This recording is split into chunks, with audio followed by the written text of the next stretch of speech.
इसको लोग बोलते हैं एट्रियल सिस्टोल।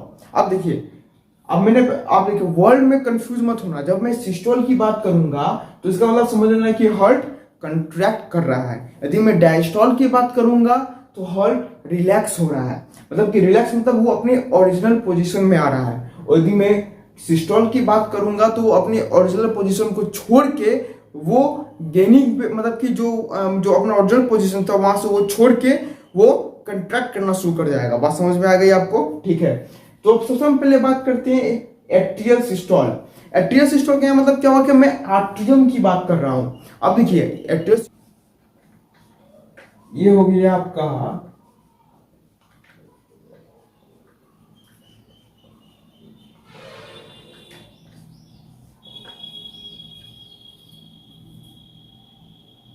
ये होगी आपका एट्रियल सिस्टोल। मैंने हार्ट का जब डायग्राम बनाया था, याद होगा, हार्ट के डायग्राम में क्या था कि यहाँ पे राइट आर्टरियम था, यहाँ पे राइट वेंट्रिकल था कि नहीं था? यहाँ पे लेफ्ट आर्टरियम था और यहाँ पे लेफ्ट वेंट्रिकल था। ठीक है, मैंने ये बोला था। अब देखिए एट्रियल सिस्टोल का ये मतलब हुआ कि मैंने ये बताया कि हार्ट में 4 चैम्बर्स होते हैं। कौन कौन से चैम्बर्स होते हैं? 4 चैम्बर्स होते हैं। उसके नाम क्या होते हैं? एट्रियम होते हैं 2 और वेंट्रिकल भी होते हैं 2। अब हार्ट में कोई भी ब्लड आएगा तो पहले इस चैम्बर में ही आएगा, क्योंकि चैम्बर होता है इसी चीज के लिए है। चैम्बर होता है कि एक सिक्वेंशियल रूट में कोई भी चीज फ्लो करे। ठीक है, जैसे आप मान लो कैनाल बनाया जाता है। कैनाल में क्यों बनाया जाता है? कैनाल में पानी आती है और वो चैनल के थ्रू टारगेटेड डेस्टिनेशन पे पहुंच जाता है विदाउट एनी वेस्टेज।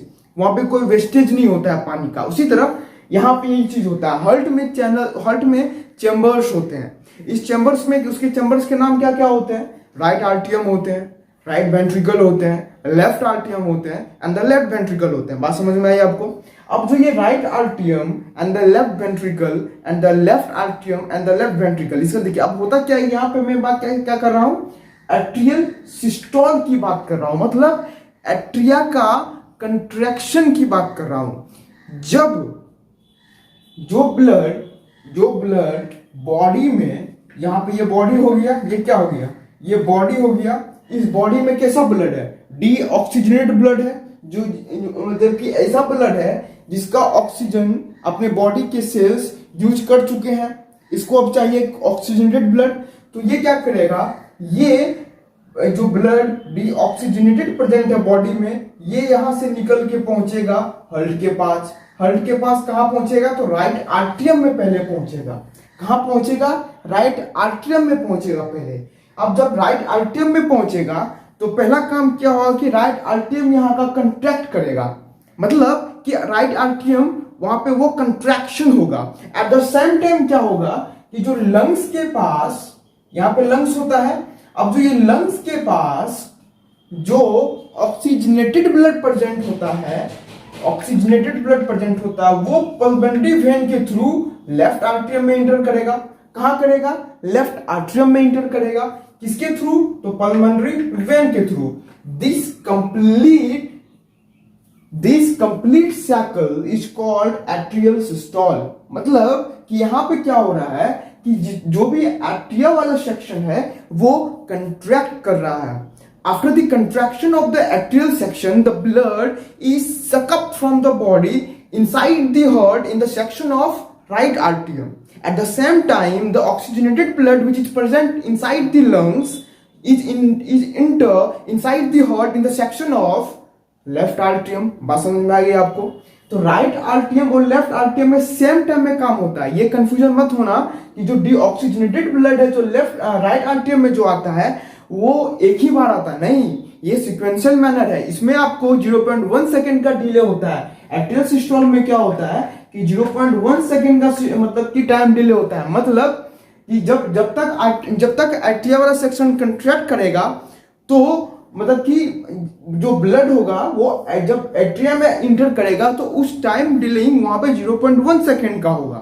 बात समझ में आई? मतलब कि अब यदि मैं इसको सेंटेंस में लिखना चाहूं, यदि मैं एट्रियल की deoxygenated blood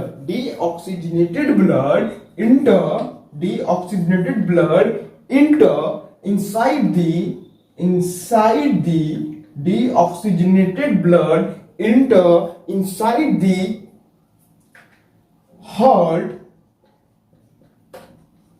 through superior vena cava and inferior vena cava. ठीक है. At the same time,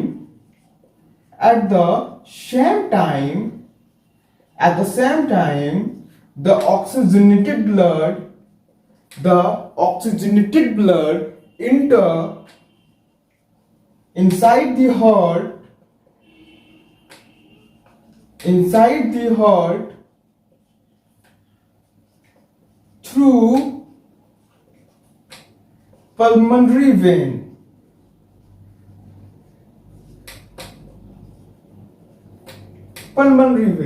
यही होता है. अब ये deoxygenated blood enter inside the heart through superior vena cava and then inferior vena cava. Heart में कहां पे? तो हार्ट में ये इंटर करता है राइट आर्टरियम में. at the same time the oxygenated blood enter inside the heart कहां पे? तो ये इंटर करता है लेफ्ट आर्टरियम में. बात समझ में आ गई? ठीक है. आई होप आपको ये वाला तो अच्छे से समझ में आ गया होगा. अब हम बात करते हैं कि जो ये एट्रियल सिस्टोल तो हम लोग समझ में आ गया. एट्रियल सिस्टोल में क्या हो रहा है? ठीक है. सिस्टोल की ये हो गया वेंट्रिकुलर सिस्टोल. क्या हो गया? ये हो गया आपको वेंट्रिकल सिस्टोल जो टाइम डिले का होता है 0.3 सेकेंड का. बात समझ में आ गई? ठीक है.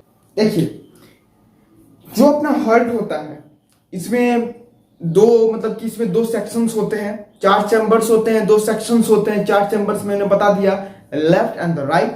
Left आर्टियम, right आर्टियम, left ventricle, right ventricle. उसी तरह इसमें एक अपर सेक्शन होता है, एक डाउन सेक्शन होता है अपने हार्ट में. हार्ट के डाउन सेक्शन को हम लोग बोलते हैं वेंट्रिकुलर. वेंट्रिकुलर सिस्टोल का मतलब क्या हो गया कि वेंट्रिकुलर का कंट्रैक्शन. जब आर्टियल सिस्टोल जो 0.1 सेकेंड का होता है वो कंप्लीट हो जाता है, मतलब आपका ब्लड अब एट्रिया से निकलने के लिए तैयार है. जब वो एट्रिया से निकलने के लिए तैयार है तो वो जाएगा वेंट्रिकुलर में. अब वेंट्रिकुलर में जाता है तो वेंट्रिकुलर से अब देखिए यहाँ पे मेन रोल प्ले करता है इम्पल्स. अब यहाँ पे इम्पल्स हमको पढ़ना पड़ेगा. जो वेंट्रिकुलर सिस्टोल में मेन रोल प्ले करता है वो करता है इम्पल्स. इम्पल्स का रूट मैंने आपको पिछले प्रीवियस क्लास में मैंने बता दिया था, उसका लिंक मैं डिस्क्रिप्शन या आई कार्ड में डाल दूंगा, वो आप जाके देख सकते हो, वहां से आपको अच्छे समझ में आएगा. ठीक है. लेकिन यहाँ पे फिर मैं एक बार समझा देता हूं.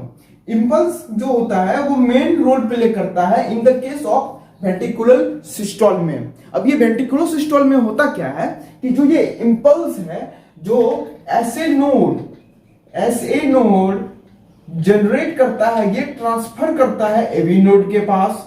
एवी नोड से ये ट्रांसफर करता है बंडल ऑफ हीज के पास. बंडल ऑफ हीज अब इसको मैं डिफाइन करता हूं. Bundle of His is a site from the bundle of His ऐसा साइट होता है जहां से left and the right branch fibre differentiate होता है, या आप ये कह सकते हैं वहां से अलग अलग होते हैं. मतलब bundle of His is the division section for the left branch and the right branch. Bundle of His से ही ये 2 रूट में डिफरेंट होता है. एक होता है आपको लेफ्ट ब्रांच में होता है, एक होता है राइट ब्रांच में होता है. उसके बाद नीचे होते हुए ये इस तरह से पुरकुंजे फाइबर पे ये पूरा फैल जाता है. ये पुरकुंजे फाइबर पे पूरा फैल जाता है. ये पुरकुंजे फाइबर पे पूरा फैल जाता है. अब जो ये वेंट्रिकुलर सिस्टोल में 0.3 सेकेंड का होता है, इसमें क्या हुआ कि जो इम्पल्स ऐसे नोड से एवी नोड पे गया, एवी नोड से बंडल ऑफ हीज पे गया. बंडल ऑफ हीज एक ऐसा साइट है जहां से लेफ्ट एंड द राइट जो अपने ब्रांच फाइबर्स होते हैं वो वहां से डिफरेंशिएट होते हैं. वो वहां से फिर पहुंचता है इम्पल्स पुरकुंजे फाइबर पे. अब ये जो पुरकुंजे फाइबर है ये होता है वेंट्रिकुलर मतलब कि वेंट्रिकुलर के नीचे बेसमेंट में ये आपको पुरकुंजे फाइबर प्रेजेंट होता है। अब देखिए अब होता क्या है, पहले मैं इसको इरेज करता हूं। ये इंपल्स क्या करता है कि जो इंपल्स पुरकुंजे फाइबर के पास था, वो इंपल्स क्या करता है कि ये इंपल्स जो वेंट्रिकल्स होते हैं उसको कंट्रैक्ट करवाते हैं तो ब्लड ऑटोमेटिकली क्या होता है कि यदि ब्लड डीऑक्सीजनेटेड है तो वो वहां से निकल के कहा चला जाएगा, लंग्स में। यदि लंग्स का यदि पल्मोनरी वेन की मतलब कि यदि जो मैं बात करता हूं लेफ्ट वेंट्रिकल की, तो जब वो कंडक्ट करेगा तो जो ब्लड लंग्स में ऑक्सीजनेटेड होगा वो ऑटोमेटिकली पल्मोनरी वेन के थ्रू, आपके आर्टिया के थ्रू होते हुए ये वेंट्रिकल सेक्शन में पहुंच जाएगा। ठीक है, यही था आपका वेंट्रिकुलर सिस्टोल। इसमें और ज्यादा कुछ सबसे मेन पॉइंट और सबसे मेन आता है कंप्लीट कार्डियक साइकिल। अब इसमें हम कंप्लीट पढ़ेंगे, इसमें होता क्या है। तो हेडिंग में देता हूं पहले, the heading is called complete cardiac cycle. अब जो ये कंप्लीट कार्डियक साइकिल है, इसमें होता क्या है कि ये 0.4 सेकेंड का होता है, ये 0.4 सेकेंड का होता है। इसमें होता क्या, अब देखिए कंप्लीट कार्डियक साइकिल को समझने के लिए आपको ध्यान से सुनना पड़ेगा, क्योंकि कंप्लीट कार्डियक साइकिल में यहाँ पे मतलब ये सुनने में ये आ रहा है कि आपका कार्डियक साइकिल कंप्लीट हो गया, लेकिन ये कॉम्प्लेक्स है। ठीक है, आपको अच्छे से ध्यान सुनना, इसमें एक्चुअली होता क्या। देखिए पहले ब्लड यदि हार्ट में इंटर करना है तो उसको सबसे पहले कहाँ जाना पड़ेगा, हार्ट के आर्टिया वाला सेक्शन में, मतलब कि एट्रियम में जाना पड़ेगा, फिर एट्रियम से वेंट्रिकल में आएगा। उसी तरह यदि लंग से ऑक्सीजनेटेड ब्लड को हार्ट में इंटर करना तो सबसे पहले कहाँ जाएगा, वो एट्रियम में जाएगा, फिर वेंट्रिकल में जाएगा। जो ये कंप्लीट कार्डियक साइकिल है, इसमें होता क्या है कि जब आर्टिया का सेक्शन मतलब कि आर्टियम वाला सेक्शन पूरा खाली हो जाता है, उसमें 1% भी ब्लड नहीं होता, तो वो जाता वेंट्रिकल में। अब यहाँ पे यदि वेंट्रिकल से ब्लड ना निकलेगा तो आपका कार्डियक साइकिल कंप्लीट नहीं होगा, क्योंकि हार्ट मतलब कि हार्ट से ब्लड निकलने का लास्ट रूट जो होता है या लास्ट चैम्बर हम भी बोल सकते हैं, वो आपको वेंट्रिकल ही होता है। इसीलिए complete cardiac cycle is dependent on the ventricle section. Ventricle section से यदि ब्लड नहीं निकलेगा तो आपका कार्डियक साइकिल कंप्लीट नहीं होगा। आर्टियम से ब्लड तो निकलना है, क्योंकि आर्टियम ऊपर है, वेंट्रिकल नीचे है। यदि आर्टियम के वॉल पे प्रेशर बढ़े, ज्यादा बिल्डअप होगा तो ऑटोमेटिकली वेल्स ओपन हो जाएंगे। जब वेल्स ओपन हो जाएंगे तो जो ब्लड आर्टिया में था वो हाई प्रेशर से वो वेंट्रिकल सेक्शन में नीचे में आ जाएगा। मैंने कल आपको एग्जांपल में समझाया था कि यदि आप बाल्टी को आधा काट दो, उसमें छकना लगा दो, उसमें बालू दे दो, जब तक बालू का पूरा परत छकने पे नहीं छक जाएगा, मतलब कि वहां पे जम जाएगा, तब तक पानी स्पीड में आएगा। और जैसे ही छकना के ऊपर में बालू का परत पूरे अच्छे से जम जाता है तो पानी बहुत धीरे धीरे गिरने लगता है। तो वही चीज यहाँ पे होता है। तो जो वेंट्रिकल सेक्शन होता है वहां से यदि ब्लड ना निकले तो आपका हार्ट का कार्डियक साइकिल कंप्लीट नहीं होगा। इसीलिए वेंट्रिकल सेक्शन से जब हार्ट ब्लड निकल जाता है और वो उस निकलने का टाइम डिले जो होता है वो होता है 0.4 सेकेंड का। वो कितना होता है, वो होता है 0.4 सेकेंड का। ठीक है, अब देखिए हुआ क्या, आर्टिया में जो ब्लड था, जब तक आर्टिया में ब्लड था, मतलब कि जब तक एट्रियम में ब्लड था, तब तक आपका एट्रियम क्या था, कंट्रैक्ट था। जैसे ही आर्टियम से मतलब कि जो अपना एट्रियल वाला सेक्शन है वहां से ब्लड निकल के वेंट्रिकल में आया तो आपका आर्टिया क्या हो गया, वो रिलैक्स्ड हो गया और वेंट्रिकल कंट्रैक्ट हो गया। ये जो atrium relaxation and the ventricle contraction, इसी को हम लोग बोलते हैं कंप्लीट कार्डियक साइकिल। समझ में आया। तो कंप्लीट कार्डियक साइकिल में क्या हुआ, इसमें दो इवेंट्स होते हैं। पहला क्या होता है कि जो एट्रिया था या जो एट्रियम था अपना, वो रिलैक्स हो जाता है, एंड जो अपना वेंट्रिकल वाला सेक्शन था वो कंट्रैक्ट हो जाता है।